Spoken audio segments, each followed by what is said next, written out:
Spider-Man PS4 came out in 2018, and at this point, most of us are familiar with the meme that became the review cycle. All the reviewers were stating that the game makes you feel like Spider-Man over and over again.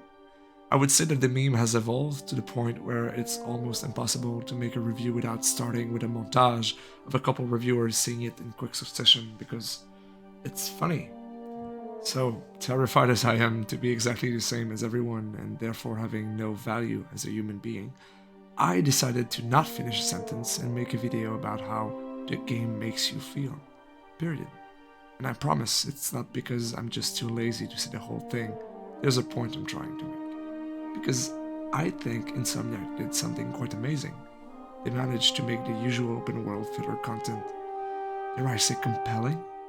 It is not without its flaws, but some of what they did manage to make me forget about the fatigue I have with the ever-expanding genre.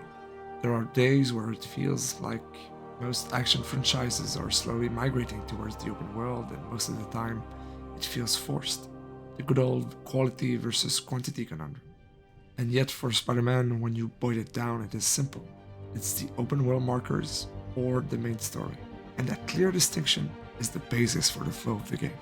So let's have a look at those two elements, see how Insomniac balanced them and managed to put some emotions in our sometimes cringe-sized hearts.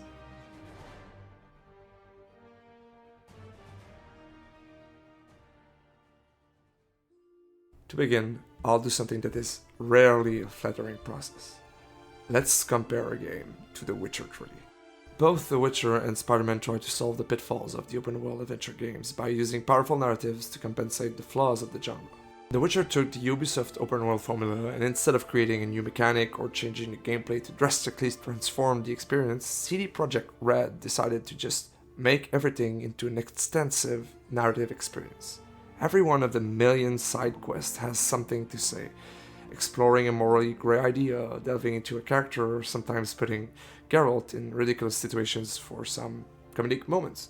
It navigates masterfully the different levels of intensity and drama, always being grounded through the world they inherited from the books and never taking a cheap shot at something. Everything feels earned, from the smallest of requests on the island of Skellige to the biggest of moments in the court of Kaer Morhen, tapping in the whole spectrum of what being a Witcher represents, and filling the world with meaningful stories coming out of that premise.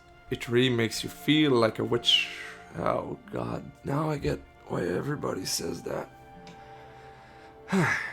And yes, The Witcher 3 is not exempt of the filler content. There are hundreds of map markers that are not worth your time, but they serve more as random distractions between two amazingly well-written side quests than the actual game that you're supposed to play. Spider-Man went the opposite way. Everything that isn't the main quest is a map marker. Criminals attacking the city, research stations, backpacks to find, pigeons to catch, you name it. Almost every side content is just that. Small tasks to be completed, at most 3 steps and with no interruption in gameplay except for the mission brief and the conclusion.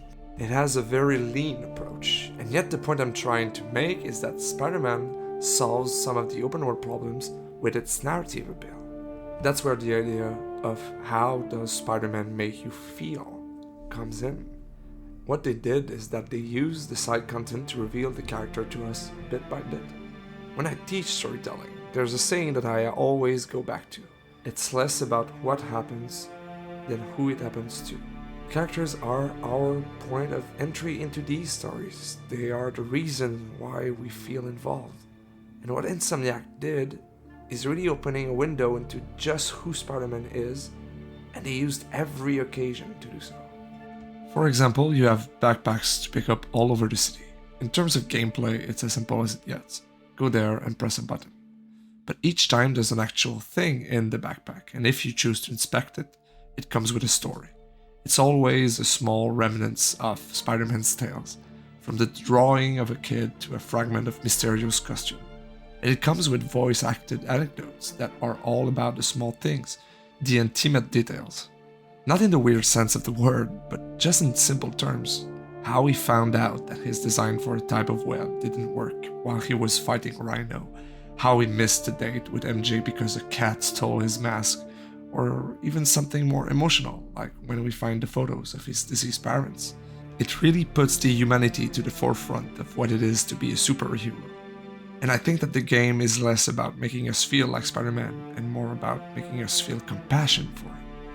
It deconstructs the ideal of the larger-than-life hero to ground him and make him vulnerable, fallible, overwhelmed. And they also develop its relationships this way, like with the Oscorp's research stations that are around the city. They end up being a project left behind by Harry Osborn that were initiated by his now deceased mother. So even if the gameplay is somehow disconnected from the story, swinging around clouds of pollution or vaccinating sick fishes by spraying them, the intro and the outro of these missions are always about the link between Peter and Harry. It has emotional resonance. It's about a son trying to honor his mother's legacy. Insomniac managed to sneak in a heartwarming context to an anecdotal task. And each type of side content deepens the connection to a character that represents an aspect of Spider-Man's life. With the city crimes and the bases we exchange with Yuri Watanabe, a policewoman who struggles also with the limitations of the law and the impact it has on those she pledged to protect. The pigeons you collect, you do it for an ostracized man who just lost his wife to cancer. And the pictures you have to take of the city's landmarks are all about Peter's love for New York. If you have ever loved the city, you know how unique that feeling is, and that game conveys it beautifully. And with that kind of storytelling delivery, I think they really put a dent on one of the biggest problems of open world narratives, the pacing. Open worlds with their vast amount of content often feel disjointed with the main story, and for the player, it becomes hard to create an interesting rhythm between the main and the side content. 2018 Spider-Man, with its slice-of-life approach, gives all the tools to the players to create that rhythm for themselves. There's a real sense of flow navigating between the main and the side. If I compare it to a game I played earlier this year, Horizon Forbidden West, all I can remember is that I couldn't wait to finish this game, but everything felt so long. I daunted side quests even though I'm usually the completionist type, because I never knew if what I was getting into was worth my time, and a lot of time was needed. Insomniac Spider-Man chose to prioritize compelling content instead of playtime, not going for a bigger map that needed, not trying to reach hundreds of hours of gameplay. They knew what they wanted to do, the story they wanted to tell, and served that story purposefully. Creating is choosing, and so many games don't seem to know what they want to be. Trying to be everything makes it certain that you're gonna miss the point. The Witcher 3 went with deep side quests that relied on great writing, and Spider-Man chose a more focused take on their story, and small moments that make us care for Peter Parker and his alter ego. Both games chose their path and went with it, and that's how they both solved the same problem with a similar solution, but an opposite approach to the solution. One is not better than the other, they're just different forms of storytelling in video games. That being said, enough with the side content. There's a story that needs to be fanboyed, and with great stories comes an okay montage.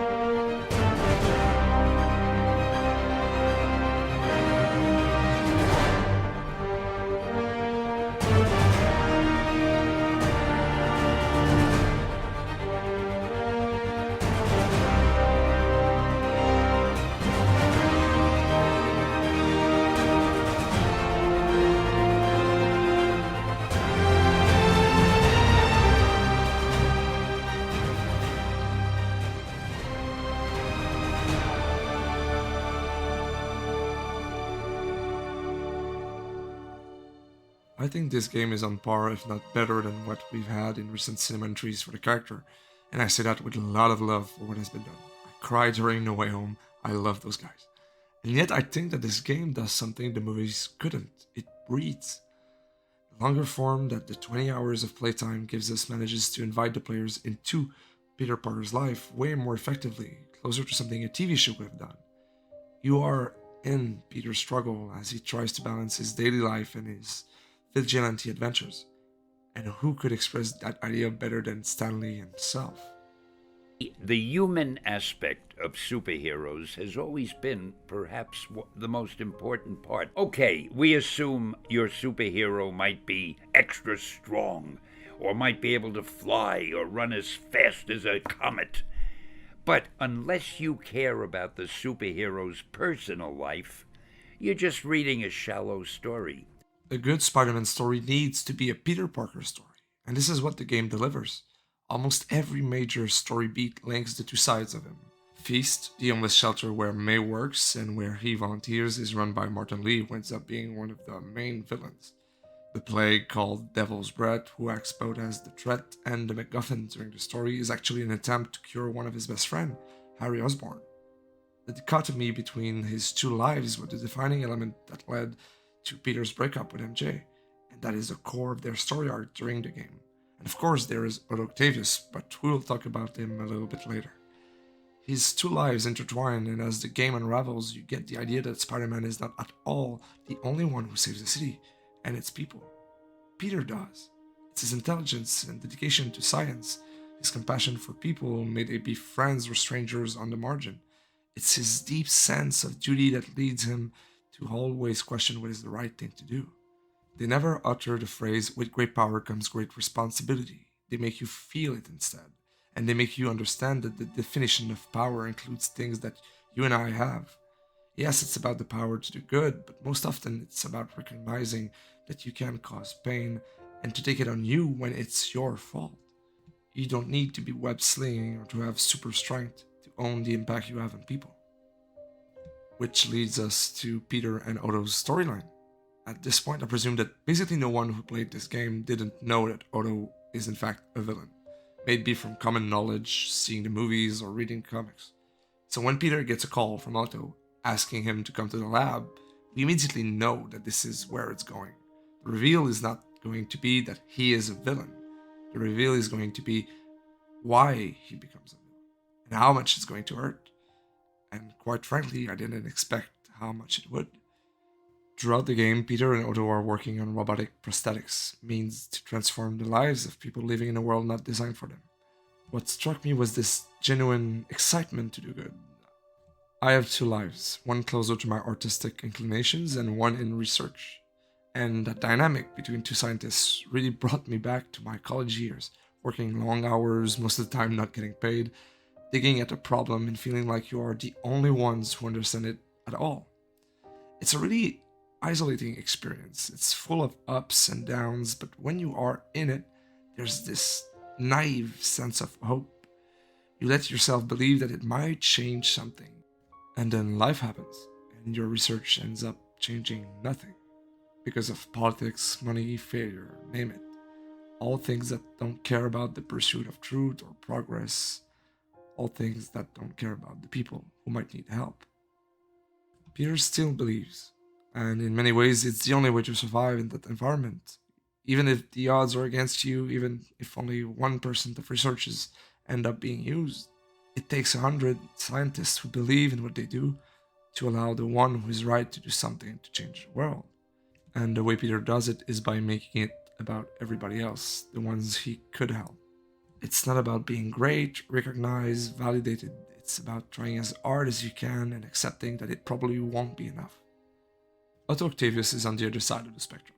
As you witness him slowly becoming Doc Ock, you get that he struggles with issues of self-esteem and recognition from his peers.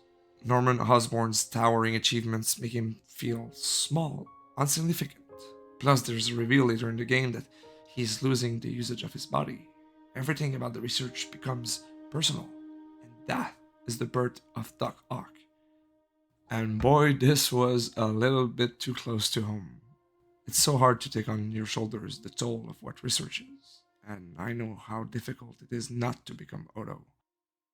I'm from humanities, so the danger in that is just to become a pedantic misanthrope, which is less intense than threatening a city while having destructive robot tentacles, but still. It hit home because I saw that I could make the same mistakes, and that in many ways I made these mistakes, just at a smaller scale. That performance and the writing that supports it presented the flawed human that I could be, and Peter served as a counterpart to that, the flawed human I want to be. That dichotomy between ego and devotion to others is not one that is unique to research, it's one at the core of each of our lives. We are always tempted to make everything about ourselves. Elevate what makes you feel good about yourself and discard what might make you think that you're not that great. So we can be different, unique, so we can can have value. Which leads us to their ultimate battle, and it is all about that. The dialogue that runs through it, delivered with such gut-wrenching pain by Yuri Lowenthal as Spider-Man, shows us how much Otto meant to him. He was his hero, and there is few things that hurt more than a fallen idol. And I don't mean celebrities you have never met and that you know nothing about. I mean people who changed your life by inspiring you. People that made you want to be them before shattering that notion of what it means to be them. Before you know they are flawed, broken. So that dialogue you hear is the beginnings of Peter's awakening to the necessity of upholding ideals even when those who taught them to you end up failing them. And God, do you feel every line. See all the people you're hurting? You'll never understand! You haven't suffered like I have! And this simple exchange, as Otto says, if you want to change the world, you have to be the kind of man who makes the hardest decision. And Peter replies, I couldn't agree more. Shows you the two men's perspective. For one, the hard decision is to be able to sacrifice everybody else. For the other, it is to sacrifice yourself. And then the scene to climax it all. The end of their relationship. Their parting words. You do what you think is best, Doc. It's all any of us can. Peter? Even when it hurts like hell. Peter, where are you going? This is, in essence, the whole theme of Spider-Man. Trying to be good despite your flaws. Truly good with all the introspection needed to know your true motives and all the pain you might endure for doing the right thing. And the story then ends with the purest incarnation of that notion, the death of May. With the antidote to the plague in his hands, Peter rushes back to the medical team that can transform it into a cure for the whole city. There lies May, on the brink of death. If he uses the antidote on her, he condemns the rest of the city. If not, she dies. The ultimate choice, your needs or the world's. So when he says, I don't know what to do, and she answers, yes you do, May gives him her blessing, incarnating the pinnacle of making the hard decision. She dies so the city lives, but almost more importantly, so Peter can have an untouchable idol upholding ideals to their highest form. And that way through Spider-Man, Insomniac really just made us feel that with great power comes great responsibility. They didn't have to spell it out, they made us go through it. And through May, Peter, MJ, Miles, Yuri, etc., they made us understand that everybody has power to do good, including us. And that is art.